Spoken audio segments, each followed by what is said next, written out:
Madhava Kunjabihari Gopijana Balabha Girivardhari Girivardhari Gopijana Balabha Girivardhari Girivardhari Jasodanandana Brajajanaranjana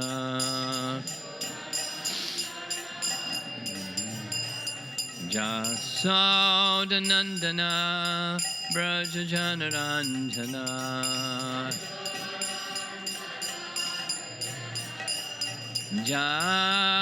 Jamunatira Vanachari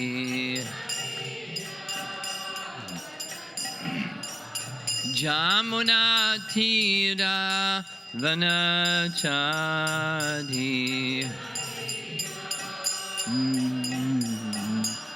Jaya Radha Madhava Kunjabihari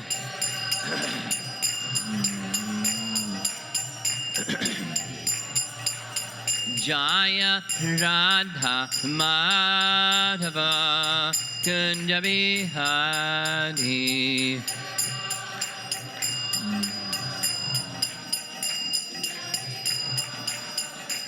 Gopi Jana Vallabha Girivardhari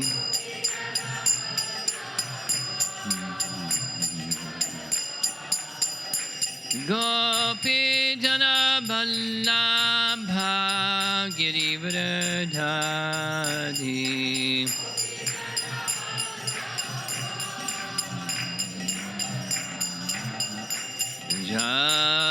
Jasodanandana Brajajanaranjana Jasodanandana Brajajanaranjana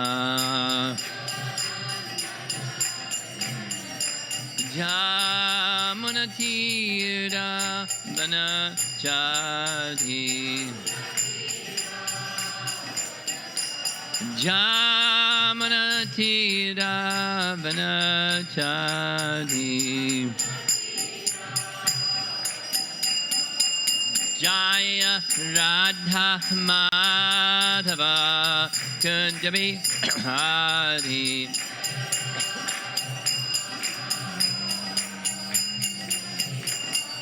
Jaya Radha Madhava Kunjabihari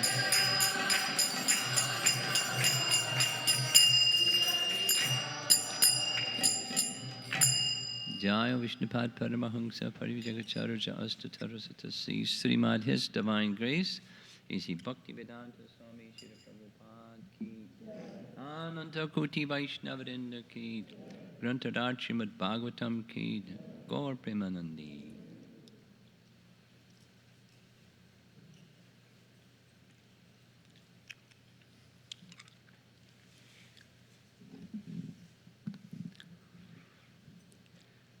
Well, we made it to Dwaraka this morning.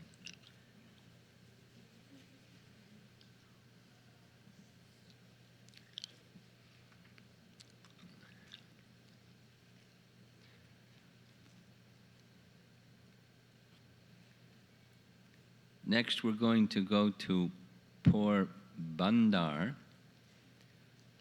or Sandipani Muni Puri, the place of Sandipani Muni. And that subject matter is described in Srimad Bhagavatam in chapter 80 of Canto 10.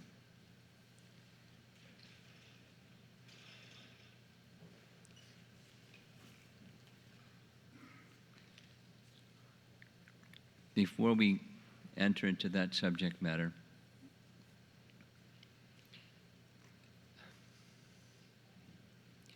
Sudama, of course, Sudama is an eternal associate of Krishna, and his qualities and his relationship with Krishna are honored again and again and again and again for a variety of reasons. One of them is he's the epitome or the perfect example of what Queen Kunti speaks of in her prayers as someone who is able to feelingly call to Krishna, because as long as one has material shelters, one cannot, according to Queen Kunti. Akinchana Vittaya or Akinchana Gotra. In 2 verses she speaks of this spiritual qualification is not having other, just like our discussion for Friday, Saturday, Sunday, having no material shelter. Having exclusive spiritual shelter requires having no material shelter. Well, you can have some of both. Commonly, we have some of both. But Sudama doesn't have some of both.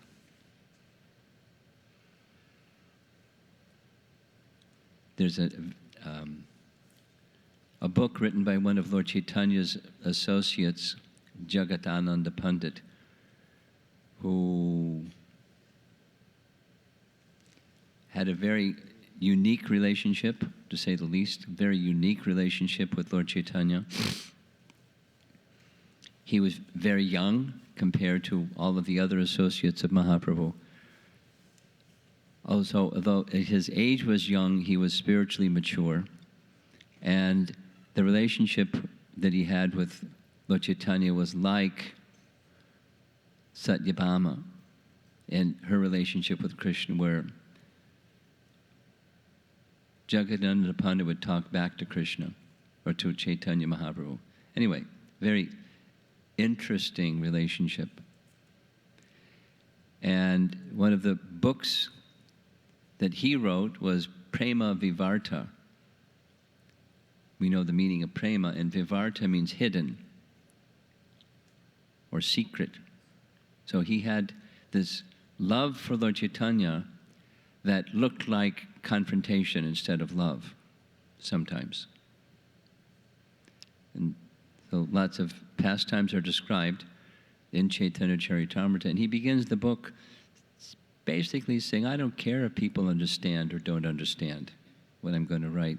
I just want to share my heart and my feelings for Lord Chaitanya. Whether people understand it or don't understand it, here goes. And it's very amazing, the love that he had for Lord Chaitanya. But that love was singular, even when he was saying or doing things apparently displeasing. It was for Lord Chaitanya's pleasure because he knew nothing else. Like the left-wing gopis, they would talk back to Krishna or criticize Krishna or say, get out of here, and all kinds of things.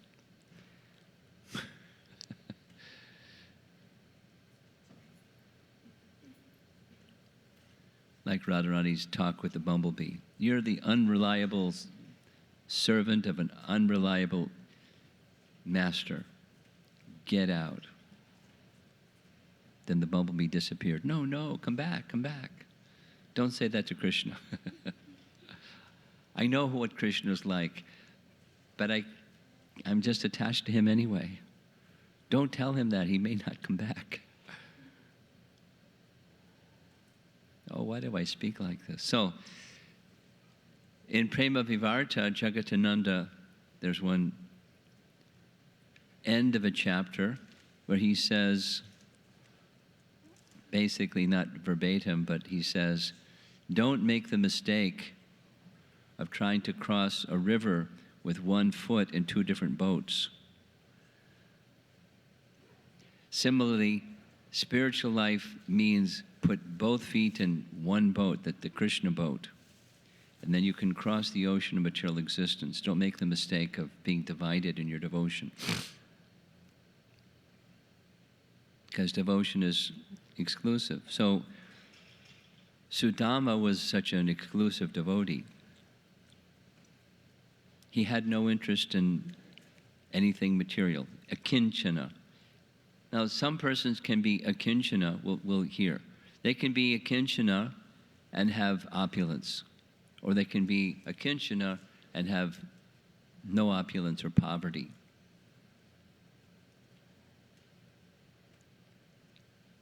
And both are difficult. To have opulence, generally,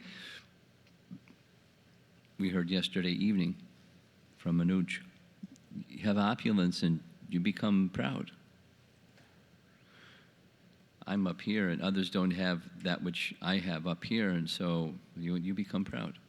This the conditioned tendency. And the spiritual position is opulence or no opulence.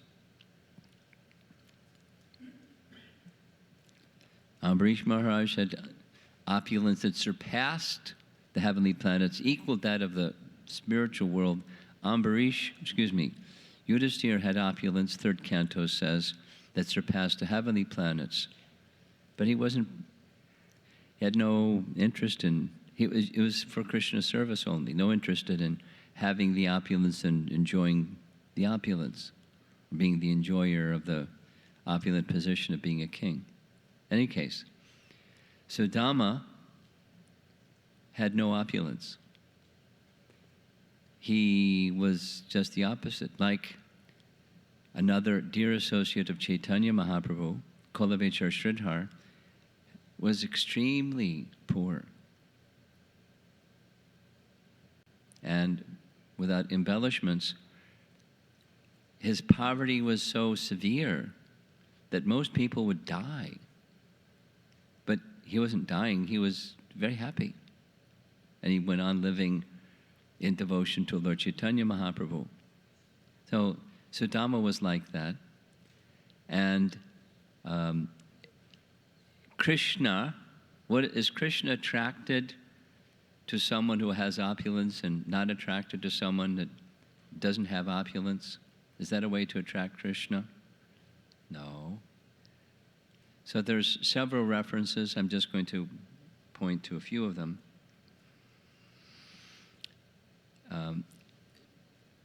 The first two are from Lochandas Thakur's Chaitanya Mangala and Vrindavan Das Thakur's Chaitanya Bhagavat. They're glorifications of Lord Chaitanya, describing how Lord Chaitanya and Krishna, the personality of Godhead, are not attracted by knowledge or birth or beauty or wealth.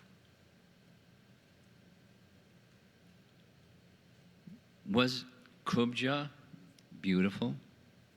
Krishna went and visited her. Was Gajendra highly educated? He's an elephant. Was Sudama wealthy? Was Vidura attractive to Krishna because of his high birth? And similar other references. Was Dhruva disqualified because he's just a little boy? His age wasn't sufficient for Lord Vishnu to become attracted. So that's not what attracts the Supreme Lord. What attracts the Supreme Lord is the singular devotion to Him.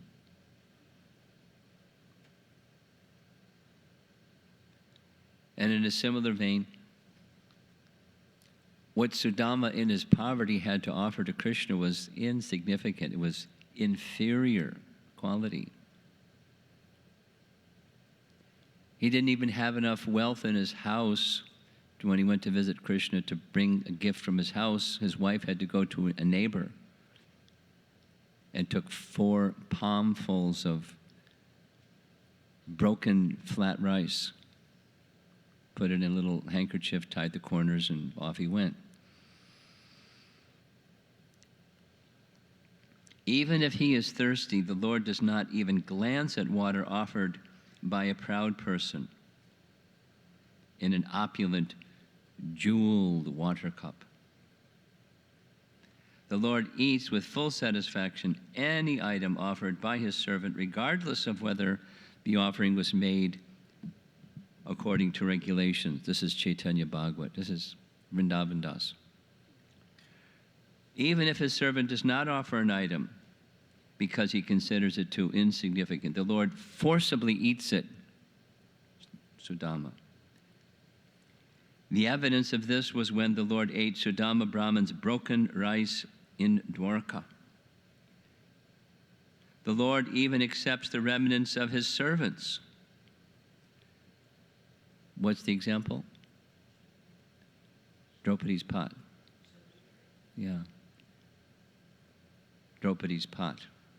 When Durvas Muni was sent by Duryodhana to visit the Pandavas after they had eaten, so the pot could not produce anything, purposely so that Durvasa would become angry and do something bad for the Pandavas. Krishna came, took some piece of spinach or whatever clinging to the side of the pot and became fully satisfied.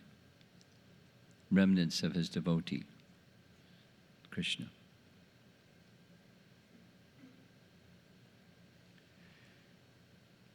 Krishna's father, Krishna's mother, Krishna's wife and brother are all his servants. Krishna does not recognize anyone other than his servants. The Lord accepts the form that his servant meditates upon, and Krishna's servant can even sell him.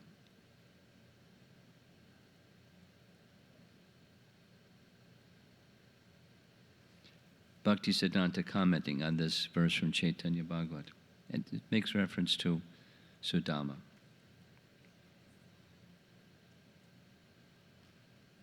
If anyone in the material world has many possessions, then he naturally becomes proud.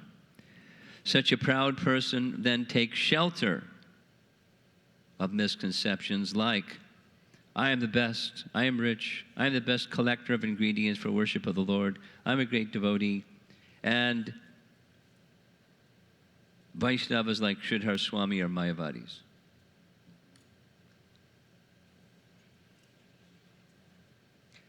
Lord Sri Gaurasundar does not even glance at such people or desire to accept any of their offerings. The awe and reverence of this material world is unable to oblige the Supreme Lord, who is the object of Vishrambha Sakya, means friendship and equality, or Vatsalya, Madhurya, etc. The Supreme Lord forcibly, yet affectionately, takes even an insignificant item that is given by his poor devotee, and the Lord ignores items offered according to proper etiquette by wealthy, proud persons. And he refers to Sudama. The Lord accepted with pleasure the leafy vegetables collected in the forest and offered by Yudhisthira during his exile, and so on.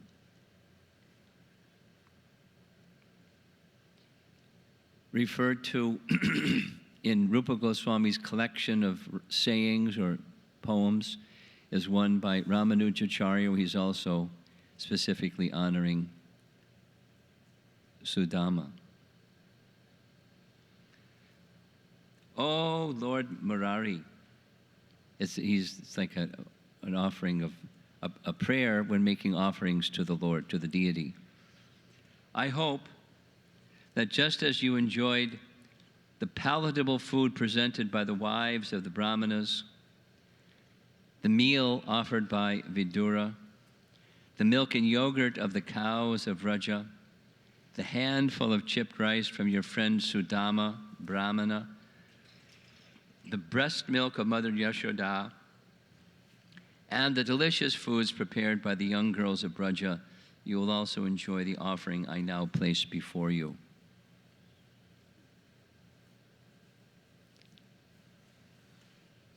Krishna accepts the love and devotion, not the quality of the ingredients.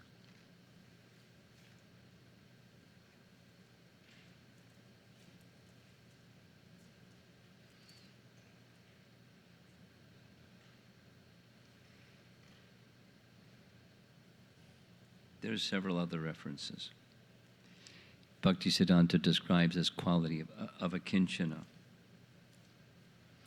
He says, when Prahlad Maharaj, after he became the king in place of his father Hiranyakashipu, he had all the opulence of Hiranyakashipu at his disposal. But the Lord wasn't neglectful of him because, oh, now he's opulent, and vice versa. Because Sudama had no opulence, the opposite, impoverished, the Lord didn't neglect him. The quality they both had that was similar was a kinchana. They have no material desire, and therefore whether they had opulence or didn't have opulence, because they had no material desire, that's possible only when there's spiritual desire. So a kinchana is a negative way of saying one who has exclusive devotion to Krishna. One who has exclusive devotion to Krishna is a kinchana. They have no material desire.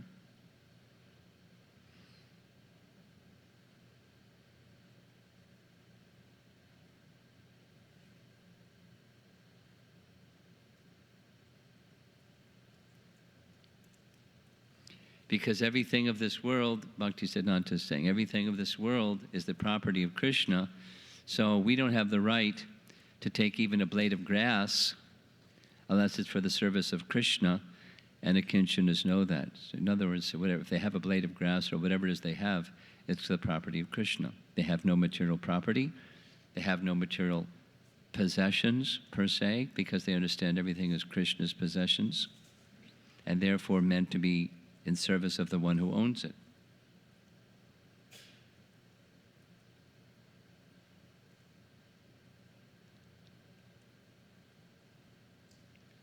And his indication is that consciousness is gifted, it's awarded to someone who is engaged in hearing the Lord's glories, and it's sustained by hearing the Lord's glories, and one has the interest only in hearing the Lord's glories and not interested in ordinary subject matter.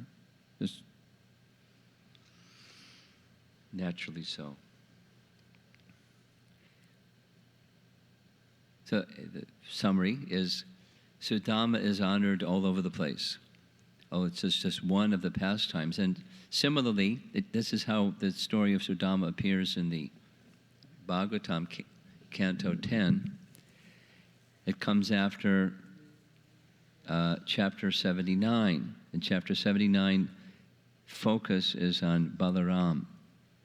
So there's several parts in this chapter 79. But 79, of course, is preceded by so many: Krishna in Vrindavan, Krishna in Mathura, Krishna in Dwaraka, Krishna marries the queens, Krishna attends the Rajasuya Yagya, Krishna kills Jarasandha, or has Jarasandha killed by Bhima, Shishupal, Shalva. So Krishna's busy taking care of the demons. And then comes Balaram, chapter 79. Balaram kills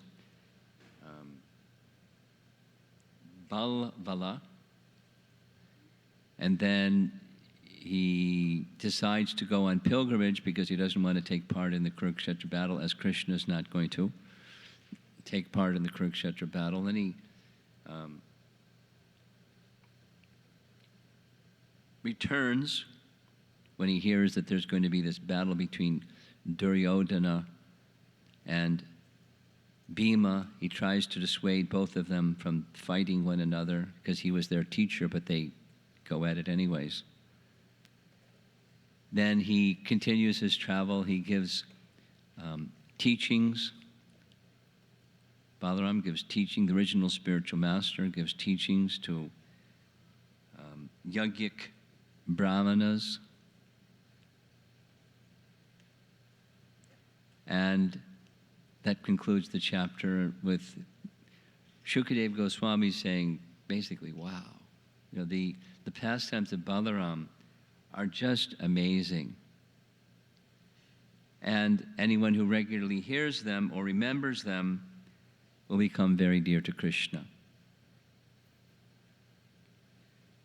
So, Maharaj Parikshit, having heard all of these 79 chapters of the 10th canto, on one hand, he's feeling very satisfied. On the other hand, he's not dissatisfied, but he wants to hear more. So the next chapter, this chapter with Sudama in it, has the beginning section is very important. It's a description of the hankering of one who has tasted the nectar of Krishna Katha. That hankering doesn't become diminished, it becomes increased. Your appetite becomes greater after eating. One wants to hear more and more.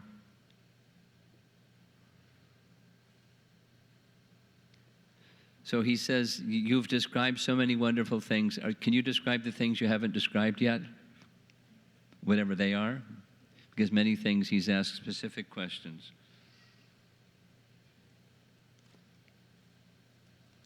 And he says, anyone who knows what the essence of life is, and anyone who has become disgusted with endeavoring for sense gratification, how could they stop this process of hearing?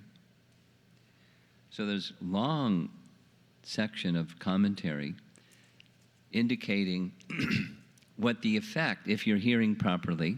Sometimes devotees ask, how do we know if we're effectively making advancement? So here's two gold standards for that. The essence of life has become again focused. The mission of life, the purpose of life, the thing, the motivating factor or the inspirational factor that's operating in your life becomes strong, stronger, dominant, and keep going. Can't even imagine. You can't live without that prominent aspect of life dominating everything that you do. At the very heart beat, your heart can't stop beating. You won't live anymore. So similarly, being very focused on this life of the purpose of life, and other activities, they don't hold significance anymore. So the diminishing of material affinity and the increasing of spiritual affinity. And this is essentially what's being said here. There's two terms, a long commentary, but the two terms are Visana means, literally it means morose. So how is it a transcendentalist is morose? Well, they're not morose in the way that a materialist becomes morose. That's the mode of ignorance. But the sadness that one feels that I have wasted my life, this humility again, and instead of pursuing Krishna, I was pursuing so many other ephemeral things. And around me, I see a world filled with, like Prahlad, I see a world filled with people that are continuing to do that. That's all they know. And they don't know anything else. That makes me vasana, makes me sad, makes me pained. For myself, I don't have any misgiving. But these, Prabhupada's translation is these poor fools and rascals. They're misguided, misdirected, chasing after illusion. That's anxiety for me. Or again, reflecting on one's own past activity and feeling regretful. It's purifying. But then the forward direction is having a very clear sense of what life's purpose really is, and eagerly pursuing that.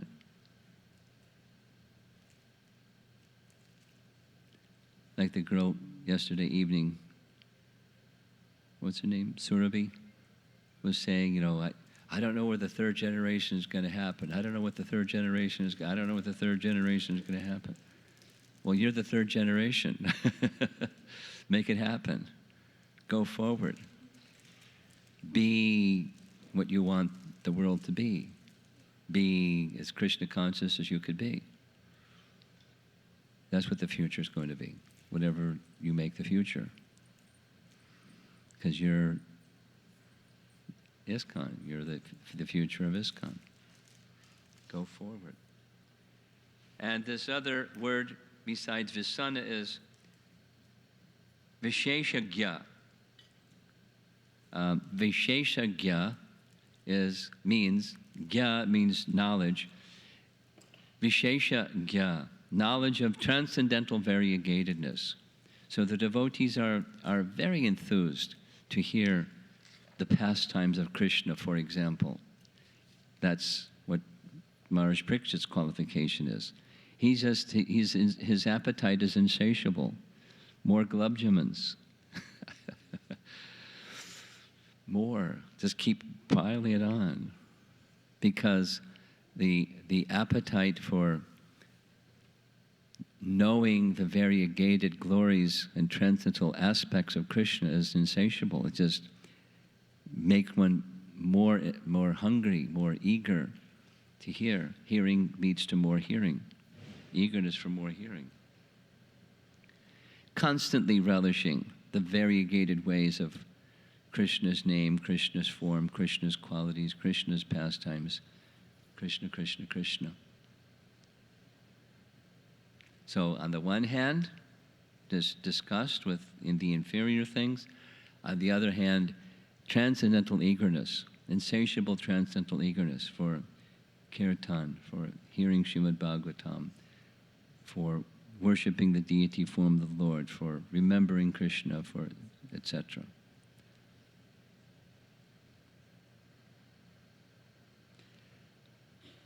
That's Maharaj Parikshit. That's the result of someone who has the qualification to hear. It's like the question the other day of how to increase our receptivity of this transcendental message.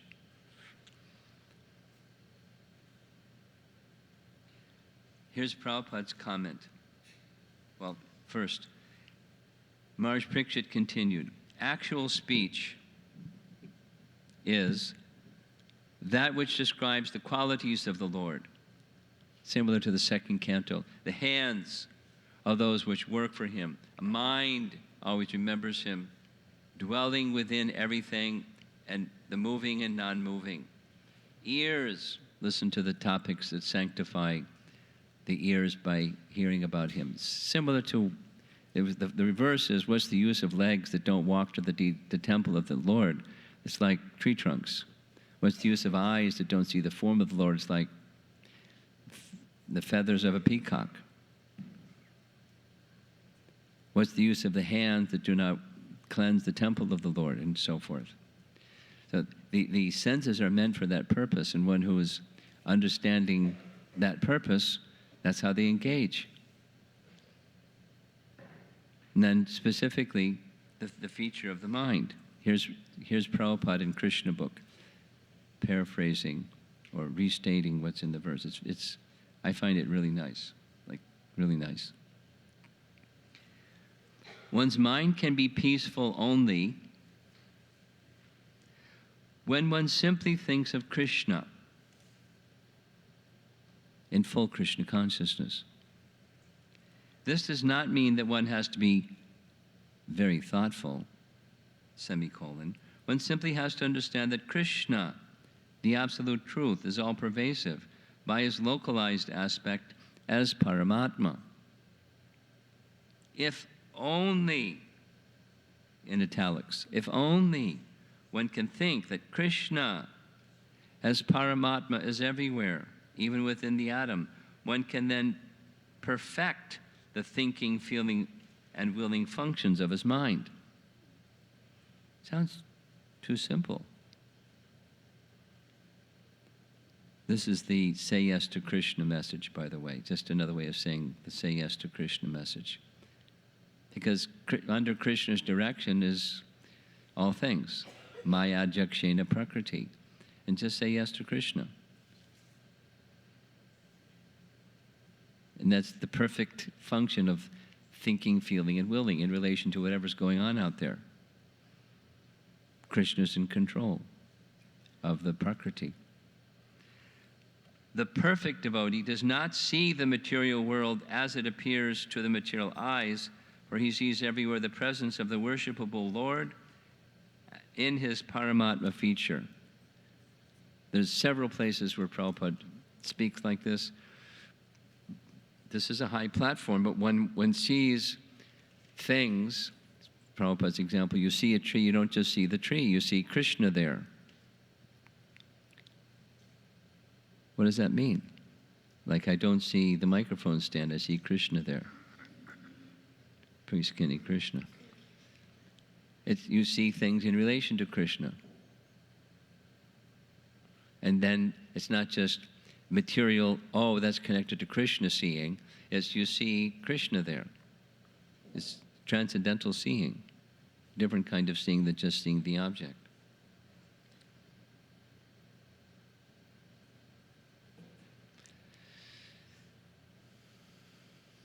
So that's how chapter 80 begins. It's Maharaj Parikshit is sitting on the edge of his straw mat saying, more. And my wish for more is based upon this strong urge to hear more, hear more. Whatever you haven't already said about Krishna, please say more, because my appetite is insatiable and I'm not interested in anything else. The snake bird that's going to come and bite me and I'm dead, and that's okay. I just let me go out hearing, mind fixed on Krishna. So imagine how that inspires the speaker, Shukadeva Goswami, to go on. So he goes on.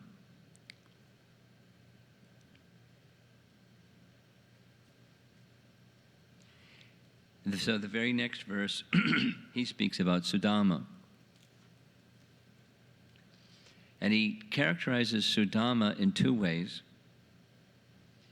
And this friend of Krishna named Sudama was perfectly learned in Vedic knowledge, and he was perfectly detached from all sense enjoyment. So similarly, strong material connection through hearing of the Vedas. He was a vastly learned person.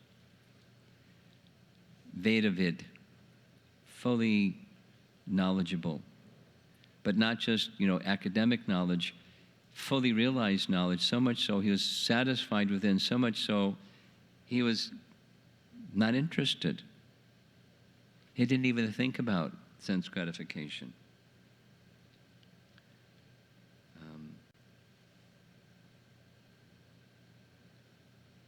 Jiva Goswami comments like this.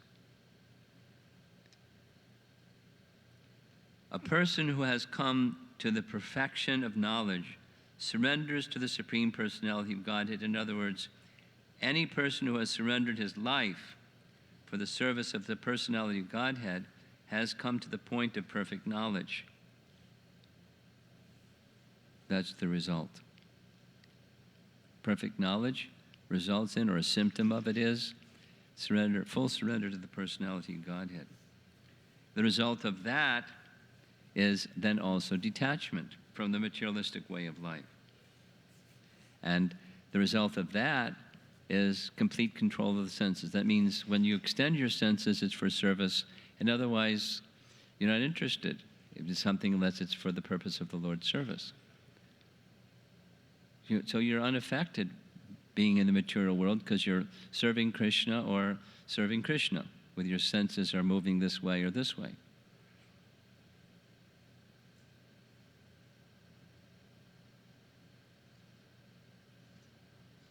The absorption, there must be control of the senses, otherwise there can't be peace of mind.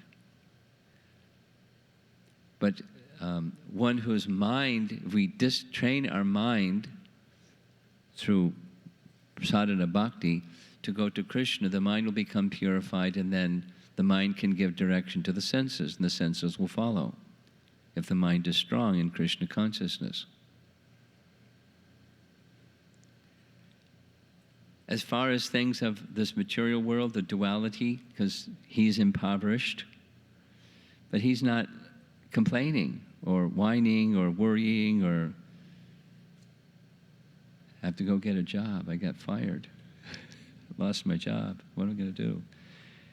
His job is service to Krishna, whatever that means. So no anxiety. And it's described that his wife was of the same quality.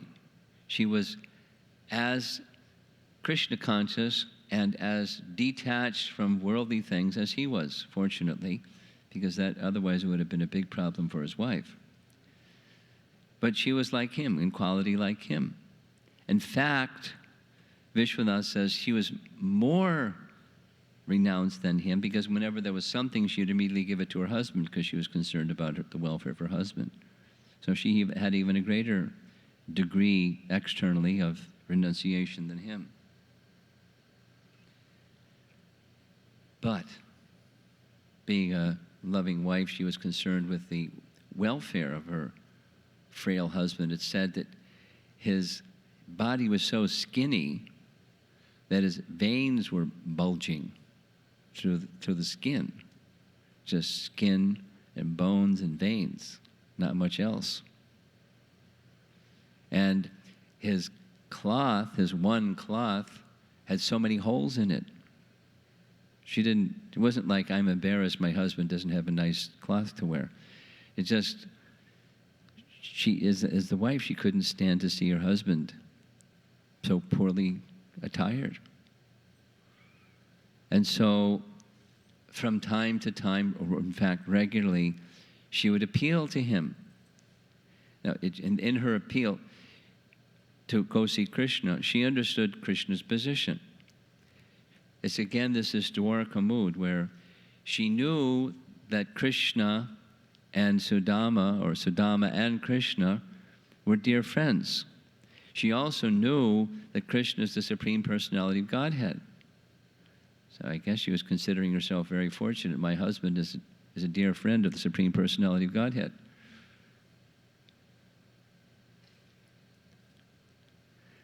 And she then would regularly appeal. And I'm not going to go through the whole thing because of time, but she was like her husband. She was she's a Brahmani.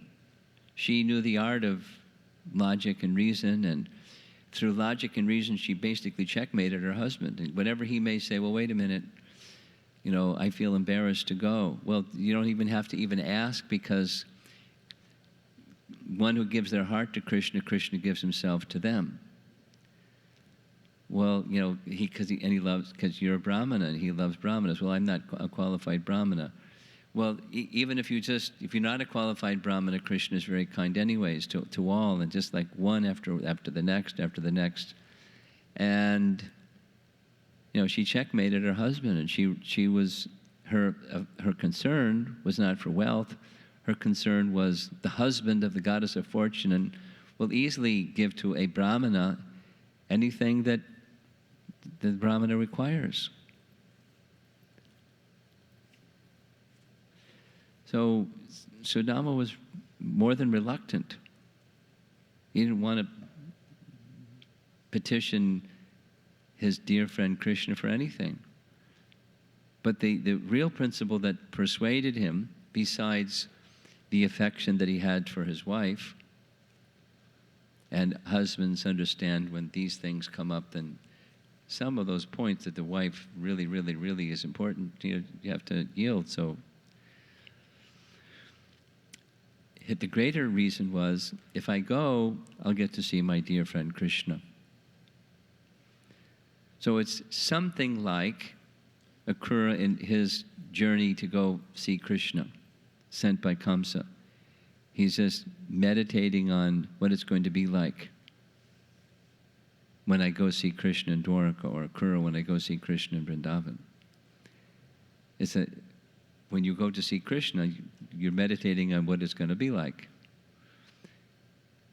And so it's not, you don't necessarily know what the exchange is going to be, but meditating on that form of Krishna that he knew from his childhood. And the qualities of Krishna, the nature of Krishna's loving feature is he may speak like this. He loves the Brahmanas and he'll want to honor me as a Brahmana, and he'll do this and he'll say that, and just, anticipating the loving exchange between the two.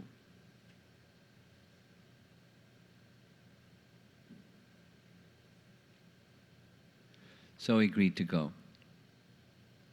And to go see Krishna, it's 104 kilometers from the place where he was born, grew up, and lived, Sudama. And to get there took quite some time. And as well, Dwaraka is out in the sea. Now there's a bridge, and there's also boats. According to the commentary, took a boat. And to enter into Dwaraka, there's military, border patrol people to make sure that intruders wouldn't come. And because he was a Brahmana, he was able to pass through all of that without any difficulty. And unlike, there were two others, a king and a Brahmana, who went to school together, and they became fast friends. And the young prince said to the young Brahmana, when I become king, we're such good friends, I'll share half the kingdom with you. And then later, when he grew up and became the king, and the Brahmana came to visit him, he just ignored him because he was so poor. It was an embarrassment to have association with such a poor fellow. Who is that? Right. Dronacharya, and the king's name? Drupad. But Krishna wasn't like Drupad. Not at all. That friendship, when Krishna saw Sudama coming, he saw him from a distance before he even got to the palace of Rukmini. He saw him, and immediately he was filled with joy. And he stood, and when Sudama came before him, immediately, literally worshipped him. There's the detailed description of how that worship went on. And Rukmini, who's the goddess of fortune, worshipped the Brahmana along with her good husband, Krishna, because she also has great affection for the Brahmanas. Especially, we're assuming, qualified Brahmanas, not just somebody who by birth is a Brahmana. So she participated in the worship also. And the other residents in the palace were wondering, what's going on? Look at this fellow that looks, like a pauper. A cloth that has more holes than cloth. And they couldn't understand. They could understand that there's something between the two, but what was between the two was amazing.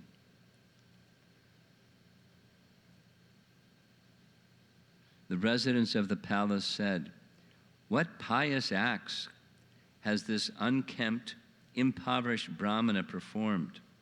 People regard him as lowly and contemptible, yet the spiritual master of the three worlds, the abode of the goddess Shri, is serving him reverently. Leaving the goddess of fortune sitting on her bed, the Lord has embraced this Brahmana as if he were an older brother And by the way, the same language is used by the wife of Sudama, where she refers to Krishna as the spiritual master of the three worlds. I find it amazing. Like they understand, the residents of Dwaraka, they understand Krishna's divinity. At the same time, they're acknowledging these other relationships. It's not Vaikuntha. Vaikuntha, that there isn't all this other kind of relationship thing like there is in Dwaraka.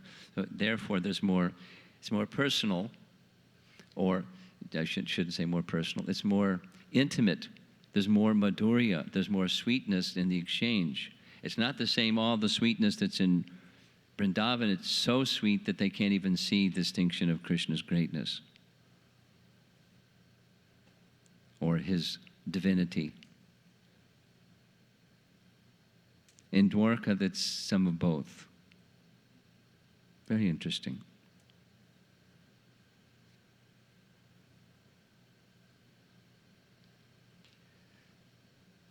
Shukadeva Goswami continued, taking each other's hands, Krishna and Sudama talked pleasantly about how they once lived together in the school of their guru. The Supreme Lord said, "My dear Brahmana, you know well the ways of Dharma. After you offered the gift of remuneration to our guru and returned home from his school, did you marry a compatible wife? Even though you are mostly involved in household affairs, your mind is not affected by material desire, nor, O learned one,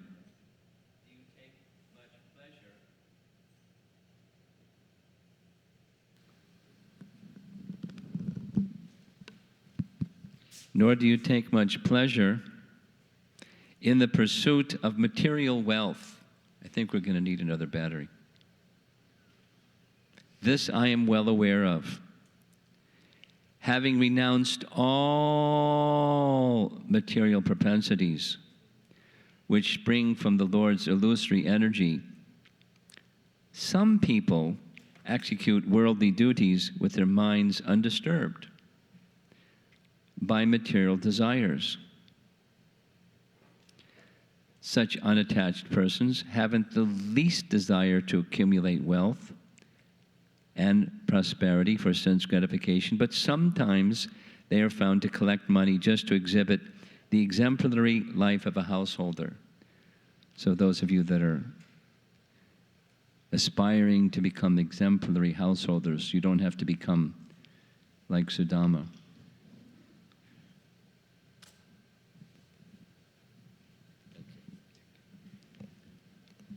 But if you go this other route, this Yukta Vairagya route of engaging things in Krishna's service, make sure that your spirit is a kinchana. I think we turned the volume up a little bit. Can you turn this one? You have a different microphone. "They act as I do to instruct the general populace. They show how,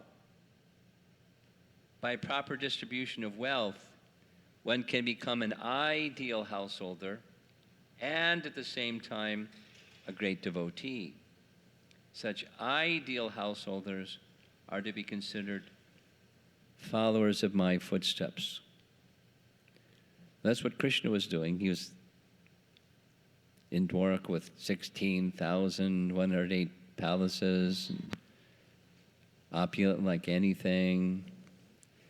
But at the same time, the degree of charity that Krishna was engaged in was equally phenomenal. And qualified kings of his time, seeing his example, followed his example. One of the places that we visited was in Dwaraka, was where King Nriga was liberated. Now he was also, the number of cows that he gave I forget the number, but it's some gargantuan number. More than you have fingers and toes, for sure. And he did it every day. I mean, it probably took him all day just to give away cows and go home and have his dinner. But there was some mix. For Krishna, obviously, no mix. And for other qualified kings, no mix. Akinchana personalities, no mix. They can still be involved in the world, but not attached to anything. It's a hard... You can't imitate it. Not only is it a hard condition to reach, you can't imitate it. You can't just, like, twist your mind around in the right shape and then you got it. Like a Rubik's Cube or something. It takes attachment to Krishna. And nothing else works. And when the attachment to Krishna is there, then this ideal householder life can become possible. So you don't have to be destitute like Sudama, but you have to be not attached.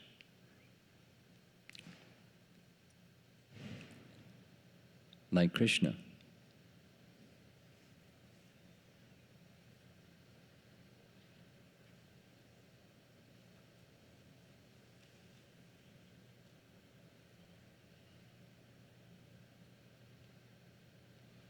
Vishwanath comments, it's all very nice, and then there's the time factor. So Vishwanath says he's reading Krishna's mind and he's reading Sudama's mind. Krishna said, just see, though this man is a householder, he is without desires and does not want anything from others. Even if he is given some charity by force, he will not accept it. So then Krishna thought, although he didn't say it, I want to broadcast the glories of Sudama, and in so doing, I'm not going to reveal what he came here to see me for to anyone. Nor outwardly will I give him charity while here. I'm going to wait till he goes. Because then, he'd get glorified, and he doesn't want that, and so I'll do it a different way. He's just reading, Vishwanath's reading the mind of Krishna, who's reading the mind of Sudama. Very intimate. Krishna said, I know very well that you did not take sannyas, because he's asked him, did you get married? I know very well you did not take sannyas, even though you are renounced. Those who are detached engage in work, even though their minds are not attracted by material desires. By working in this way, they give up the perverted propensity of the mind to create desires for material enjoyment. As a householder, I act according to the scriptural injunctions in order to teach the people in general. You can teach people this way, you can teach people that way. Although their direction that their lives went in was altogether a different apparent direction, they were doing the same thing. Teaching how to live your life in the mood of detachment. Then comes a very important and sweet section. It's describing their relationship with Sandipani Muni.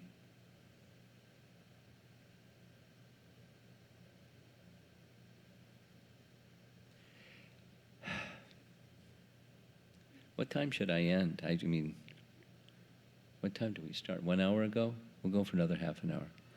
I may have to conclude the Sudama section in the afternoon because it's so nice. I don't want to rush through it. It's very nice. So in addition to Srimad Bhagavatam, each of our acharyas wrote something about Krishna's pastimes.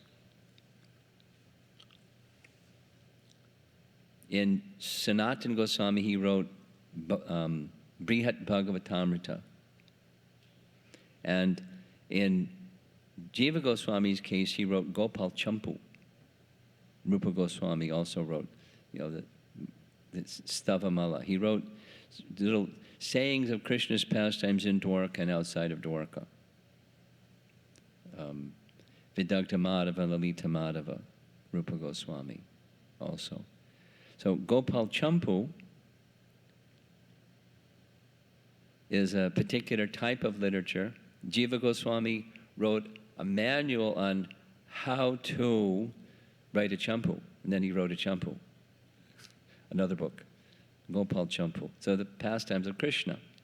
And part of the pastimes of Krishna is the Sudama description. And it starts with Krishna's returning. So there's the Krishna's pastimes in Vrindavan, that section of Gopal Champu. Krishna gets to Mathura, and then now there's this decision of how Sandipani Muni was chosen as the guru. So when Krishna got to Mathura, the short is Vasudeva and Devaki wanted to have him receive his Brahminical initiation, or Gayatri Mantra, receiving Gayatri Mantra.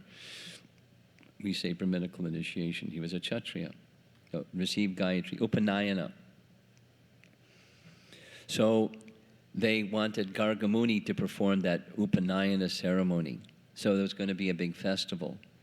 And Krishna didn't mind, but just before the ceremony was to take place, Rohini came shortly after Krishna got there. Rohini came.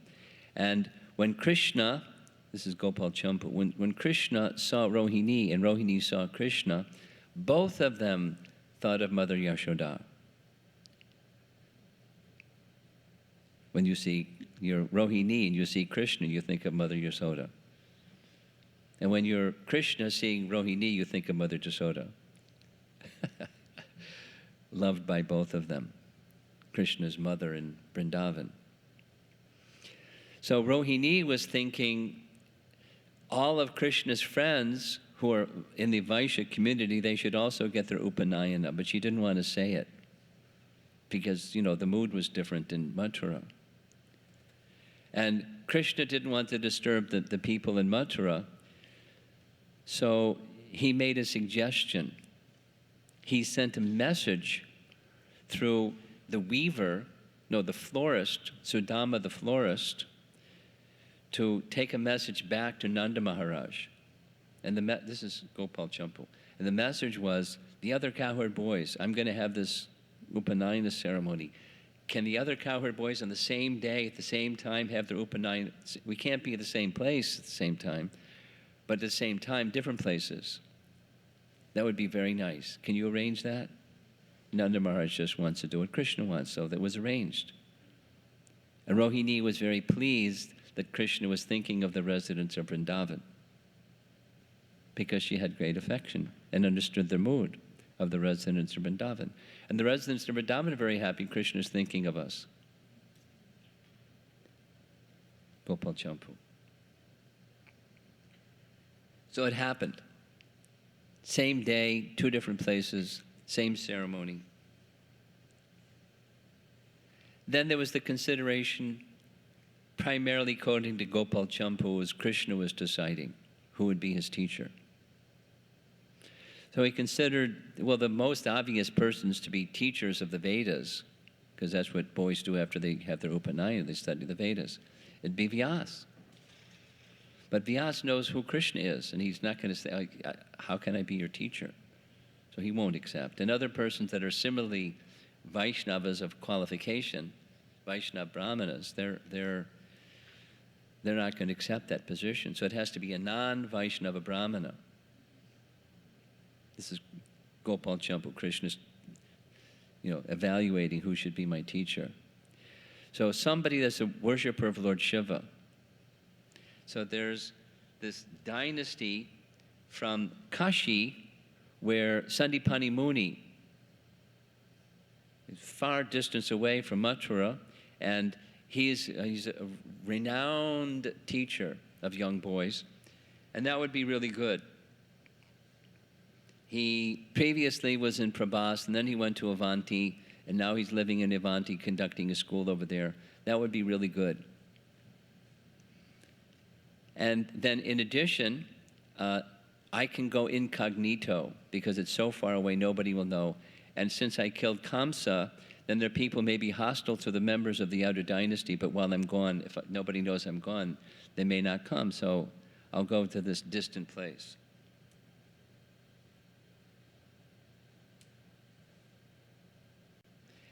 And if the members of the residents in Vrindavan come to know that I've gone somewhere to school, then they may give up their lives, so just have to like keep it hush-hush. So nobody will know. So he sent a text message to Sandipani Muni. Sandipani Muni said, sure, come on over. And they went barefoot because they had taken vows of a student, brahmachari vows, and brahmachari vows include such things. They didn't have a conveyance, they didn't have shoes, they just walked. You know, those of you that are from, almost all of you are from India, from the distance from Mathura to Ujjain, quite a distance. They walked the whole distance. And at night, they're resting along the way, and Krishna is speaking to Balaram about the residents of Vrindavan. It's not that he forgot the residents of Vrindavan any more than the residents of Vrindavan forgot him. And when they got to the school of Sandipani Muni, no one could figure out who they were, because here's these two effulgent boys, but dressed like ordinary brahmacharis. Who are they? So they came to meet, like an interview with Sandipani Muni, and he came to understand who they were from the Yadu dynasty, young princes, son of Vasudeva and Devaki, exalted personality. So he gave him the rules. You're going to have to like set all that aside and just be humble and submissive and do begging on behalf of the spiritual master and take the alms that you've gathered and give them to me. I'll have my wife prepare them, and that's what we'll have for our meal in the ashram. So whatever's collected on behalf of the spiritual master is the property of the spiritual master. Are you up for that? So they were very happy. So this is now, it's the worldly dimension of Krishna's pastime. He doesn't need to study anything. He doesn't need to become the menial servant of anybody. But he's taking that position because Krishna's consideration is if I don't do this, the whole world will follow and everything will become ruined. So I want to do this. And besides, Sandipani Muni is my dear devotee. And I like this relationship of I'm down here and he's up there, and that's nice.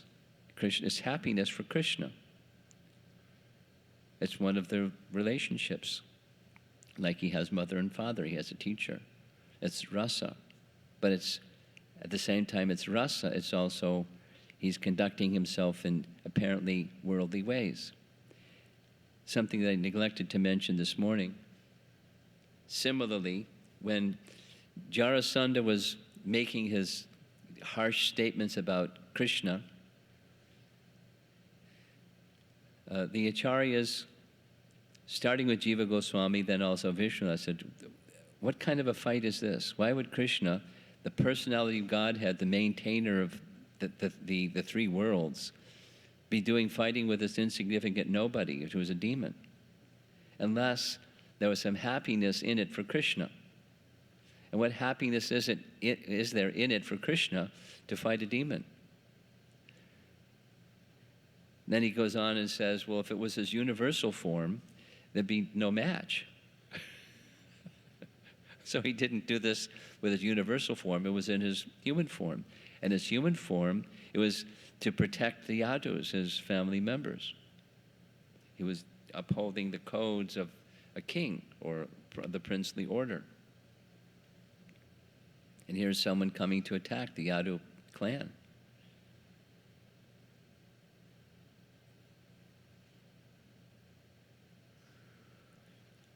So he assumed this human form and acted in a human-like, apparently human-like way as part of his Leela, and to, at the same time, simultaneously fulfill his purpose of appearing to annihilate the demoniac kings, as Mother Earth, in the form of a cow, had appeared before him, made that request. He's accomplishing many things with one thing. So also in his school of Sandipani Muni, he's accomplishing many things with one thing.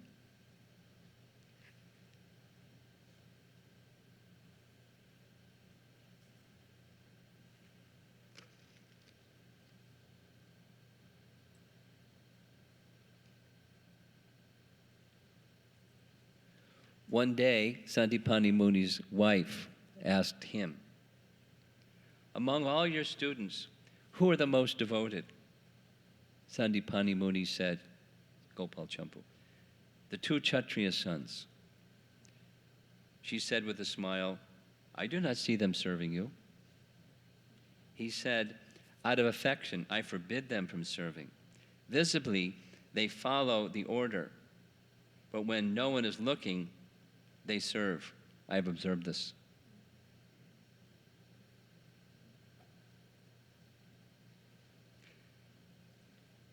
Though there were hundreds of students with equal qualities, Krishna was attracted to Sudama, Sharma. It's a Brahmana name, by the way, Sudama Sharma. Since he had the same name as his dear friend in Braja, because Krishna had a cowherd boyfriend also named Sudama. And hearing Sudama's name, this Brahmana from Pandharpur, he was very attracted. Plus, an eternal associate of Krishna. So he showed affection to him, as he showed affection to Arjuna and Sudama the florist. Just this natural thing started between the two of them.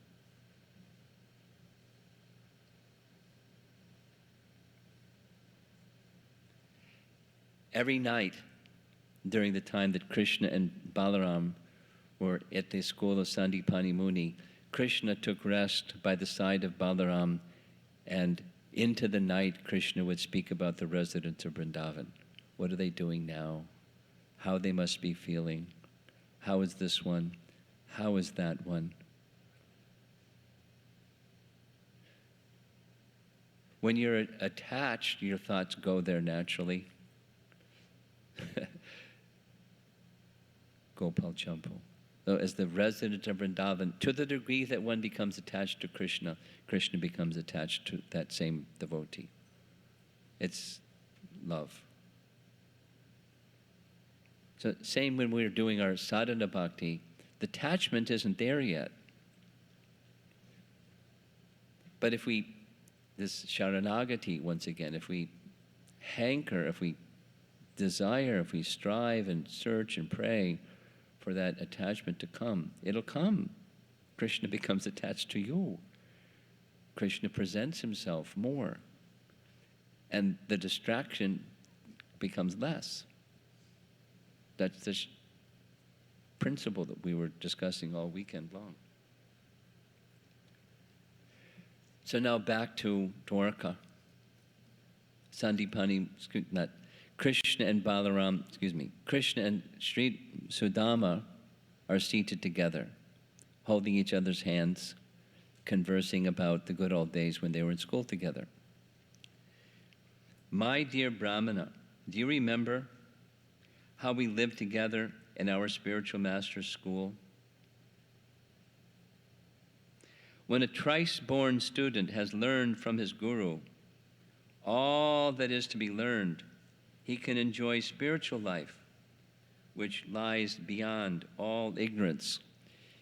He's indicating several things. The fruit of real education is a happiness of being situated in transcendence, and a very clear reason for gratitude to be in one's heart, even in that position of transcendence, towards the person that one has heard from.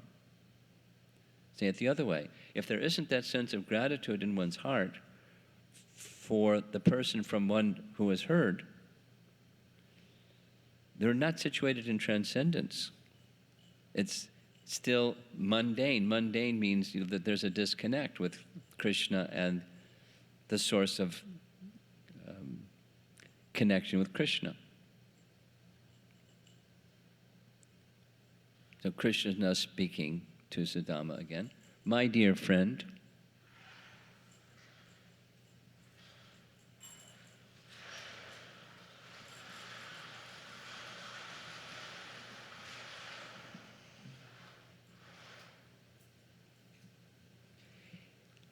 he who gives a person his physical birth is his first spiritual master, and he who initiates him as a twice-born Brahmana and engages him in religious duties is indeed more directly his spiritual master. And then there's one who gives the world, like our founder Acharya Srila Prabhupada, who gives the world spiritual knowledge, and that's the foremost of all personalities.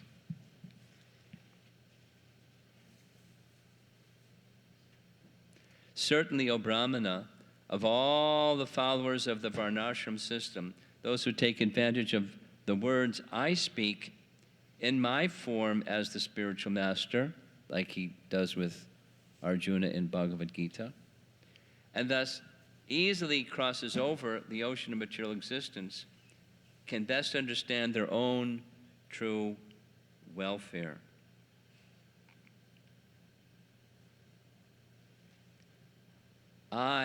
So here's this verse that we spoke about last night and also in Dwaraka.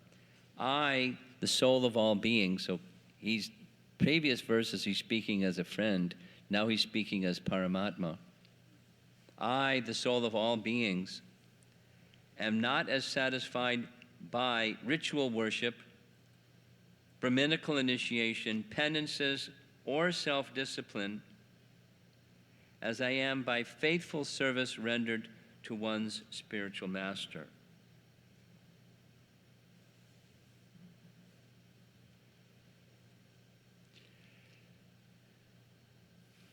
So there's tons of commentary, exhaustive commentary on this verse from Bhakti Sandarbha, Jiva Goswami, Vishwanath Chakravarti Thakur, exhaustive commentary.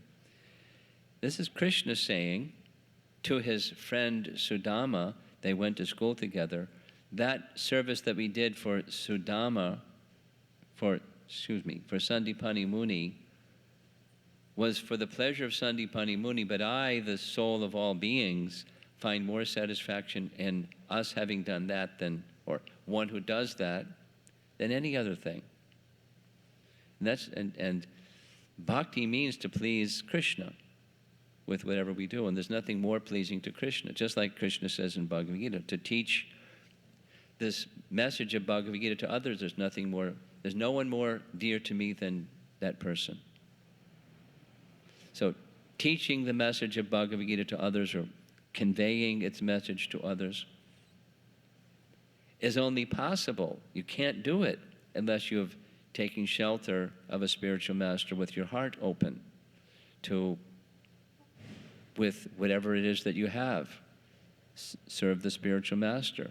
Then the knowledge can go in, and then you can transmit the knowledge effectively. And otherwise not.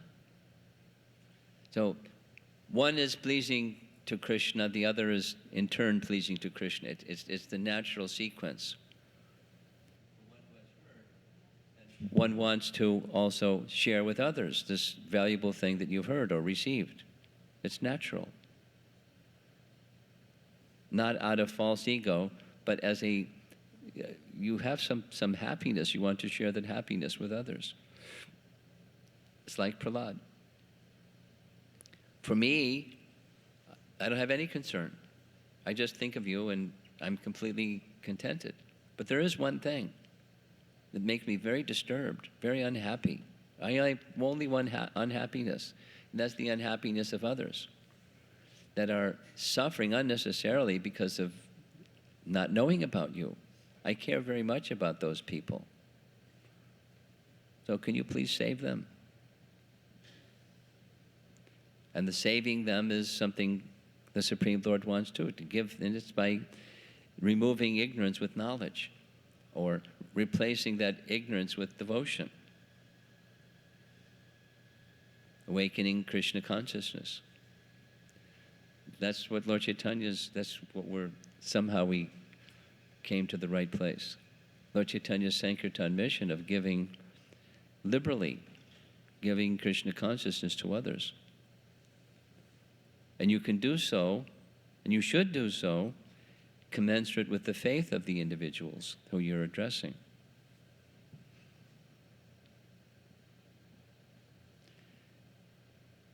There's just some appreciation. There's this natural symmetry between Lord Chaitanya, the Sankirtan movement of Chaitanya Mahaprabhu, and the message of Srimad Bhagavatam. It's actually the same thing.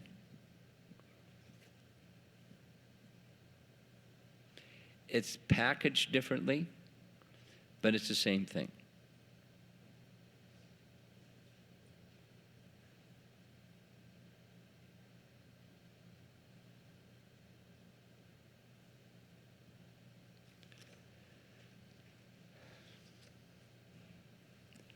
There's like 3 pages of commentary on this one verse. All very valuable, very important. Bhaktisiddhanta refers to this verse in his teachings, his commentary in Chaitanya Bhagavat, making long purport on explaining this verse. There's several starters with the references from different scriptures that say the same thing. The singular significance of acting according to the mood of trying to please one's spiritual master, and there isn't a more important principle of Dharma, because then that leads to the principle of surrender to Krishna, which is the principal Dharma. You can't take the position of surrender to Krishna, 1866, without surrender to the representative of Krishna, and one who does that is most pleasing to Krishna, because it means they're coming to him in the right way. Essentially, that's what his commentary is saying. There's some technical thing that's included in Bhaktisiddhanta's commentary. I just touch on it without all the detail. There's, for householders, there's some householders here. There's some daily ritual that a householder is to do. It's mentioned in Bhagavad Gita, can't remember what it's called, Mahayagya or something like that. And every householder is supposed to do every day, because there's living entities that you take their lives when you sweep the room, or when you cook your food, or you drink water. And so for those lives that you've taken because of your existing, you're to do this particular ritual. But this one thing takes care of all those things, and that's this one thing is to surrender to the spiritual master. Take care of all these things, assuming you've found the right spiritual master, not somebody who's not really qualified. The one thing takes care of all those things.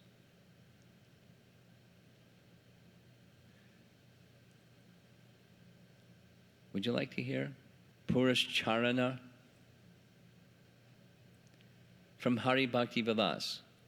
Hari Bhakti Vilas is by Sanatana Goswami. It's not a Smarta literature. It's Vaishnava literature.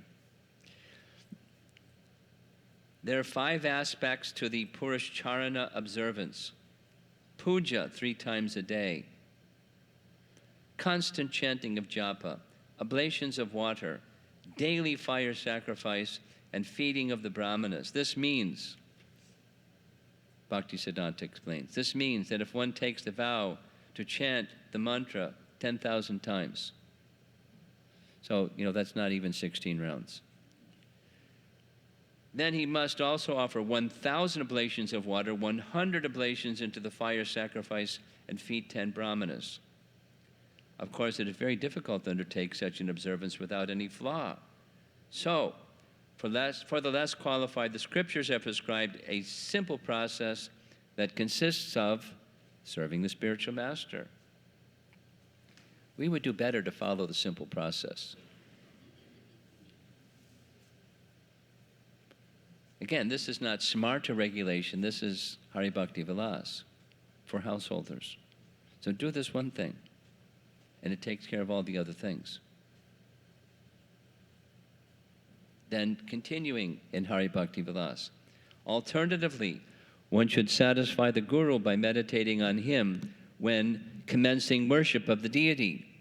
And this is one of our procedures. You don't just worship the deity, you meditate on and take permission from the spiritual master to worship the deity. He should think of himself as devotedly following the Guru like a shadow. One should constantly worship the Guru, who is the basis of all one's spiritual activities. Even if one does not perform the Purushcharana, one can attain perfection in chanting the mantra through service to the Guru. Of this there can be no doubt, for as it is said,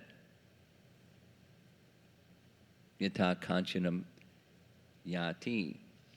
Just as copper becomes gold through the touch of a specially treated mercury, so does a disciple take on the qualities of Vishnu through the association of his Guru. Hari Bhakti Vilas.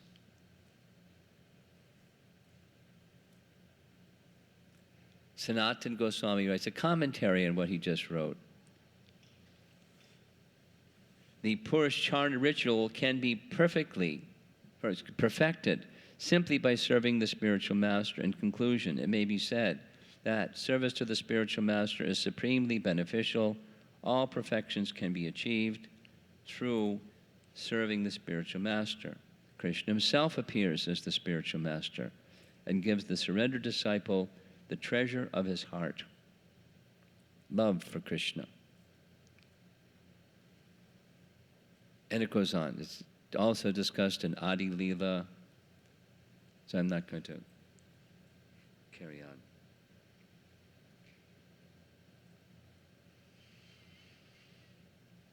Very important verse, so you can go back and look and read the references if you like. It's text 34 of chapter 80. Krishna speaking to Sudama of the singular importance of what they did when they were in Sandipani Muni school, saying for him, for Krishna, there's nothing more pleasing than that one thing.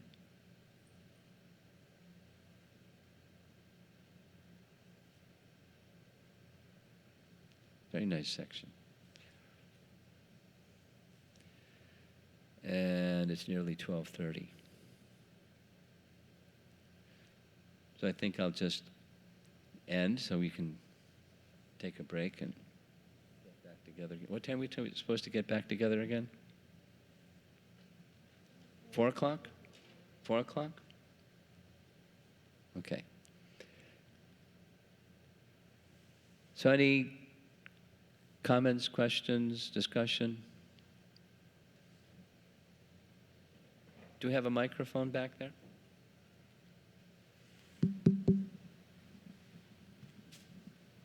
You're so expert. What would we do without you?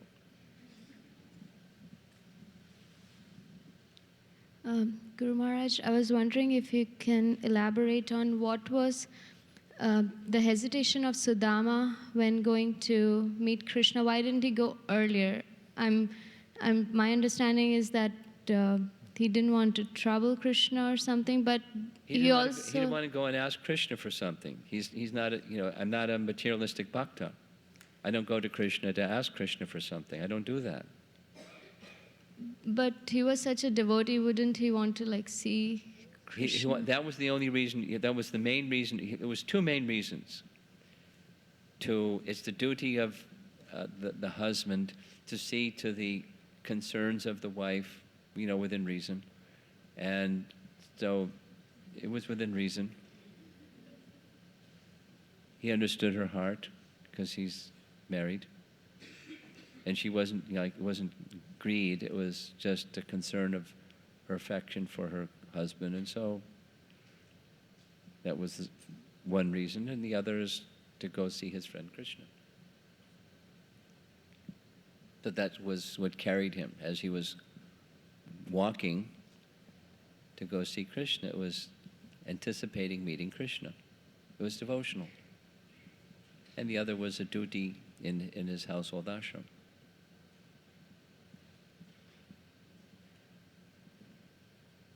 But he had his reservations even when doing that. And the reservation, mentioned. I don't want that kind of relationship with Krishna. I'm fully satisfied. What's the problem?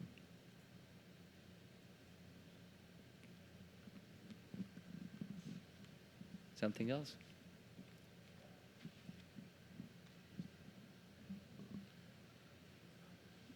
Hare Krishna Maharaj. Sudama being a topmost, Brahmana devotee of Krishna, he was a contemporary, like he was physically present on this planet when Krishna was here. Yeah.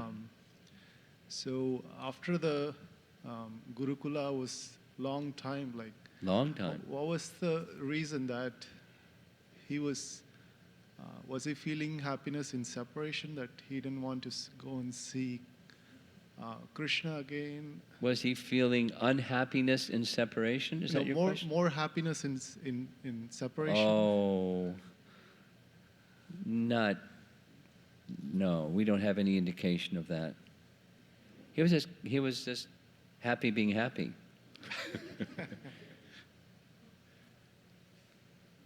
He was contented. He was Krishna conscious. He was contented.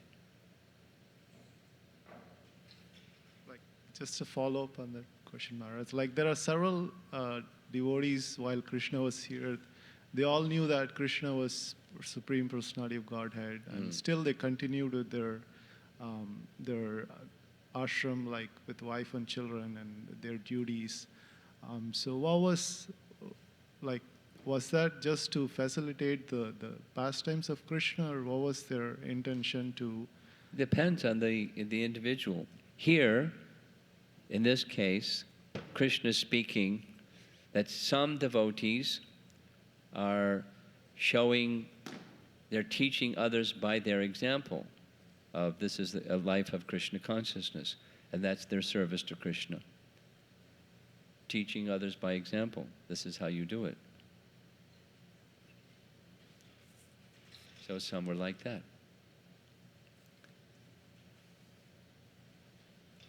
Towards the end of the 10th canto, there's this wonderful section where Krishna goes to visit King Bahulashva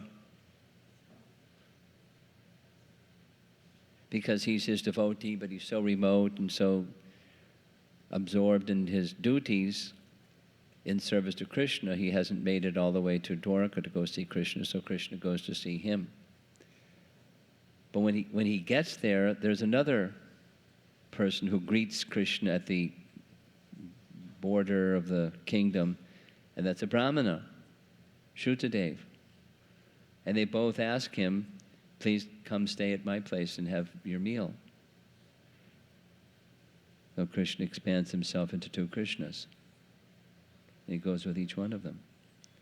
But that Shrutadev, similar to Bahulashva, he was, serving in some separation.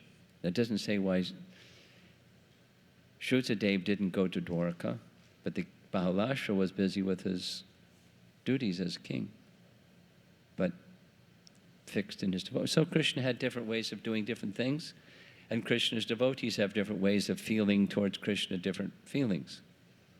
And Krishna just reciprocates with those feelings. In other words, there's variety. It's not like this variety is okay and that variety is not okay. There's variety of feelings of love for Krishna, and Krishna reciprocates.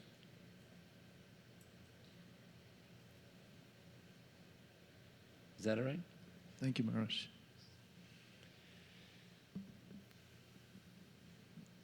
Someone else? Yeah. Hare Krishna Maharaj. The two questions I have. In the first session, you mentioned something about the disposition of the heart. When one hears about Krishna, the Rukmini has a different disposition and her reaction is different, and you mentioned somebody else. So my question is about, so when giving Krishna consciousness to others, is it necessary that we know the disposition of the other person, or Is it necessary that we do what?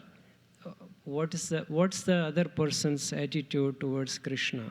Well, that's up to them. We can't decide that for them. That's between them and Krishna.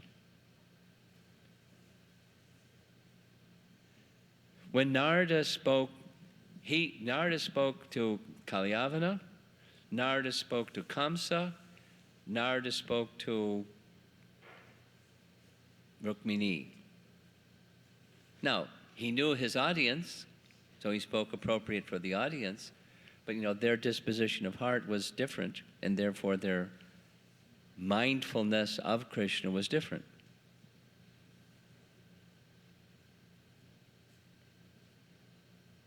Kamsa wanted to send people to go kill Krishna, Kalyavana wanted to go and directly confront him, and Rukmini wanted to marry him. She gave her heart. So, what I understand your question to be is something like, how do we determine what others should be or will be thinking about Krishna once they hear about Krishna? It's not up to us. It's up to them. Now, we're going to convey naturally according to our feelings.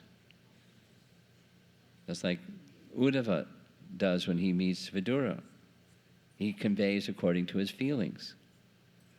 Or Queen Kunti speaks about Krishna the way that she feels about Krishna.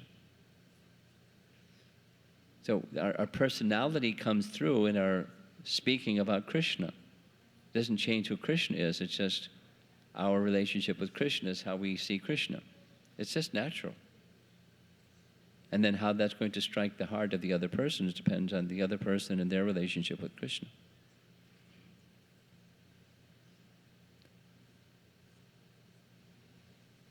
Now, Prabhupada, as a great acharya, who can say, some people speculate, but who can say definitively what was Prabhupada's relationship with Krishna, or in terms of rasa specifically? But whatever Prabhupada's rasa with Krishna is, he was giving in a very detached manner, or neutral manner, I should say, in a neutral manner, principles that, according to anyone's relationship with Krishna, they could become connected to Krishna, or aspire to restore that connection. So we can try to do like that. Still, how are you going to avoid your particular affinity?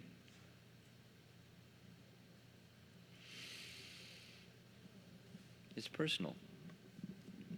And that's just fine. It would be kind of abnormal if it wasn't personal. Okay? Thank you, Maharaj. One more thing was that you talked about someone who is hearing from a spiritual master and has not developed a gratitude. That person is not situated in the transcendence, but it's a material. So what's the result? But it's what? It's not transcendental, but it's what? Something other than transcendental. Yeah. Mundane. So or what's the result of worldly influenced? Yeah. Okay. What's the result of such hearing? What is the result of such hearing without gratitude? Well, there's a mix. It's what our position is. We have one foot in two different boats. And it's inadvisable. So what's the result? Cross the river a bit and fall in the lake. Fall into the pool of the material energy again from time to time to get back in the boat. So, it's not smooth. But there's benefit because Krishna's in the picture. Wherever Krishna's in the picture, there's certainly going to be benefit.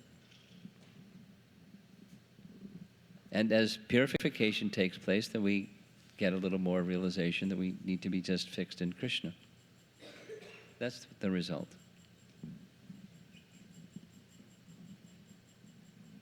And keep good association so you can stay on the right track.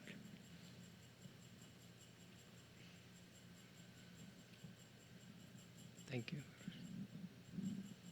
Yeah. Hare Krishna Maharaj, thank you very much. Maharaj, you mentioned that don't share Krishna consciousness with false ego. Don't what? Don't share Krishna consciousness with false ego. Don't share Krishna consciousness with false ego. Yeah. So could you give some more insight into this? Because personally I experience when I want to share that that message won't go because probably there is a reason. So could you help or could you give me more insights on how we can avoid? We have to work with whatever we start Krishna consciousness from whatever position we're in. We can't be in a position we're not right away. So that means, in terms of your question specifically, we're influenced by false ego.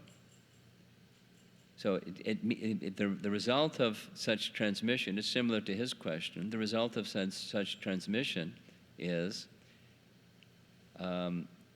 it's not full, or it's not like the sun shining through clouds, depending upon the thickness of the clouds. It'll be less light or more light depending upon the thickness of the clouds. So it doesn't mean don't shine or don't transmit. But the fullness will not be effective to the degree that false ego is operating. But it's the transmitting, the act of trying to be the representative of Krishna, it's purifying, it's good for you and good for the person receiving. Less good than if you weren't free from false ego.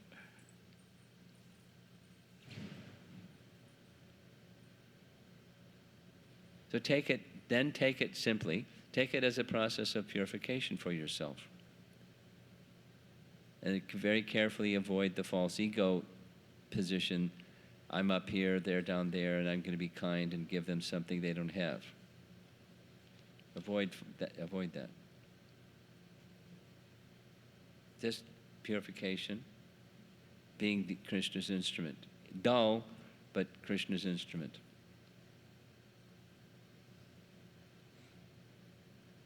Try to please Krishna by that act. Is that all right? Thank you very much. Anything over here? Okay. Hare Krishna Maharaj. That yesterday's those quotes was available on a screen during the 64 rounds. Yeah. Does that book is available, Maharaj? Because some devotee was asking this morning. Several people asked me yesterday, and I was tired last night, so I didn't go check. But I believe if you take the title of the book and the author and do something that everybody does, you Google something is going to come on your screen and say where you can buy the book. So the title of the book is Calling for Krishna. The author is Kanchana Vali Devi Dasi. Here's one person who wrote it down. You can write it down and pass it on. I assume Google knows, Google Guru knows. Thank you, Maharaj. You have something? Yeah. One question up front, and we're going to end here and come back at 4 o'clock. Hare Krishna. Maharaj, I was wondering, you were speaking, when you're hearing the right way, then two things come. It's disgust for material things and attachment to spiritual topics. You were doing pretty well speaking slowly, but then you started speeding up again. Okay. Do it again. When you were speaking the results of proper hearing. Yes, the results of proper hearing. Yeah, one is disgust for sense gratification, right? And the second one is attraction to spiritual topics. It's not. It's a result. The question people often ask is, how do I evaluate how well I'm progressing in Krishna consciousness? What are some standards? So on the results side is attraction for the temporary is diminishing, and attraction for the permanent is increasing. Very simple. So disgust is stronger, but the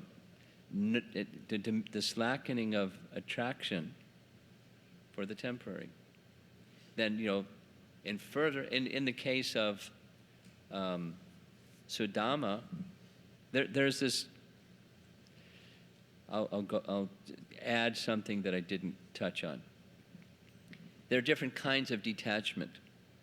One kind of detachment is I'm not attracted. Another is I'm disgusted. And both are detachment. But they're different kinds. It's not this one's better or that one's better. Different kinds of. And Sudama was in the category of he's not attracted. He wasn't thinking about it at all. Just like, the similar for Ambarish Maharaj. Like a pebble on the sidewalk. You walk out and put your shoes on and walk to your car to go where you're going, and you see a pebble. You go, oh, look at that, a pebble. You don't even pay attention to it. Insignificant. No more. So that's one kind of detachment. Then another is this other, disgust. So at least as a sign of proper hearing is this detachment, whether it's this kind, that kind.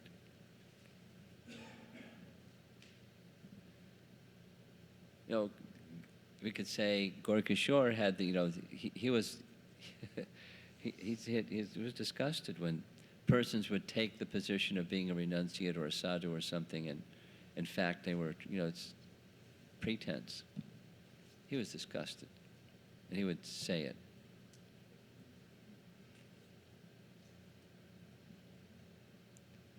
And some person would just not even pay attention to that.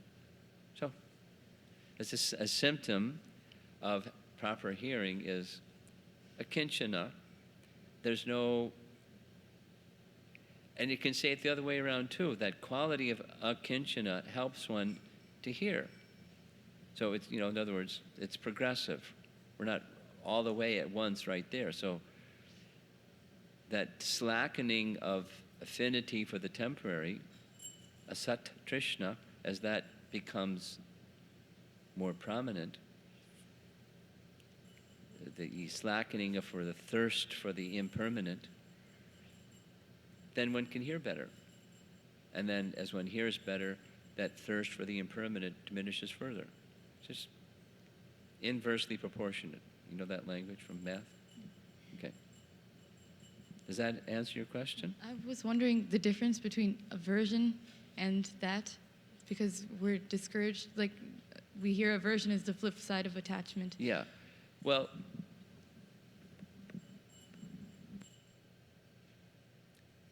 good point. Good point.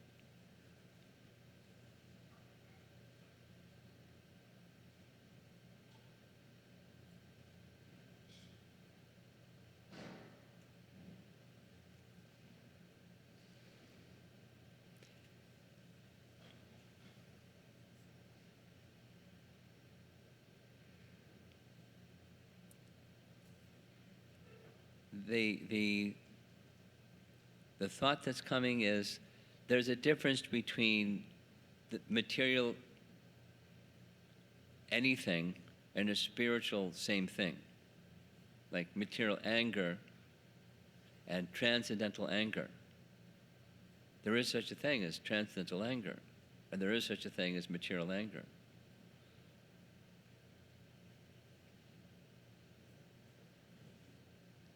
There's the attraction that the gopis have for Krishna, and there's the mundane attraction of boy-girl stuff. And, you know, they may look the same, but they're not the same. By far, they're not the same. Similarly, the aversion, that's the flip side of attachment, is the material aversion. And then there's this transcendental thing where, you know, it's not that Gorkishore Das Babaji was, in his aversion, he was actually attached to those things he was averse to. It's just,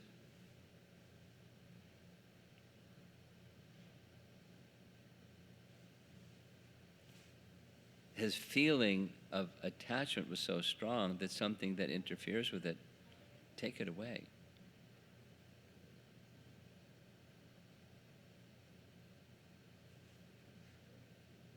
A transcendental feeling. And there's room in spiritual life for all variety of transcendental feelings. So it's a transcendental kind.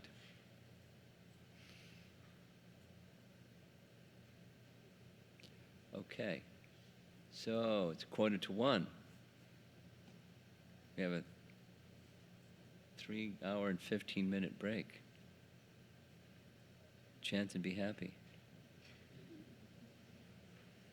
We'll see. So I'll try to continue and conclude the Krishna and Sudama.